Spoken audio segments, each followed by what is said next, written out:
شب برات پہ نوافل کیسے ادا کریں، اس ویڈیو میں ہم آپ کو بتانے لگے ہیں کہ 15 شبان کی رات کو آپ نے نوافل کیسے ادا کرنے ہیں۔ مولانا تقی عثمانی کے مطابق بعض لوگ اس رات میں اور شب قدر میں نفلوں کی جماعت کرتے ہیں، یعنی نفل نماز کو اہتمام سے مسجد میں ادا کرتے ہیں۔ پہلے صرف شبینہ با جماعت ہوتا تھا، اب سنا ہے کہ صلاۃ التسبیح کی بھی جماعت ہونے لگی ہے۔ یہ صلاۃ التسبیح کی جماعت کسی طرح بھی ثابت نہیں، ناجائز ہے۔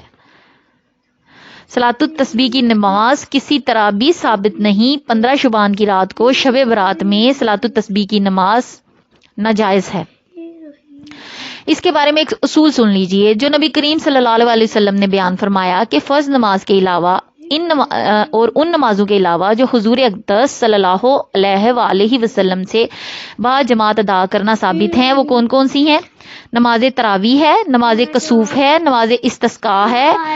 ان کے علاوہ ہر نماز کے بارے میں افضل یہ ہے کہ انسان اپنے گھر میں ادا کرے۔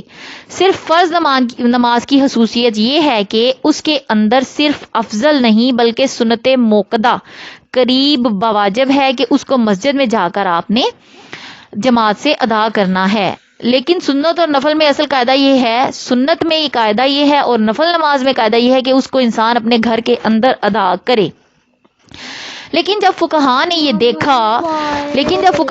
دیکھا کہ لوگ گھر جا کر بعض اوقات سنتوں کو ترک کر دیتے ہیں، اس لیے انہوں نے یہ بھی فرما دیا کہ اگر سنتیں چھوٹنے کا خوف ہو تو مسجد ہی میں پڑھ لیا کریں تاکہ چھوٹ نہ جائیں، ورنہ اصل قاعدہ یہ ہے کہ گھر میں جا کر ادا کریں۔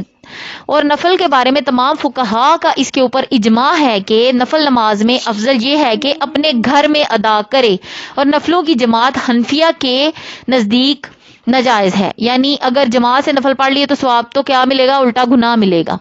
تو مولانا تقی عثمانی کہہ رہے ہیں کہ آپ شب برات میں 15 شبان کی رات کو نوافل گھر پہ ادا کرنے کا اہتمام کریں۔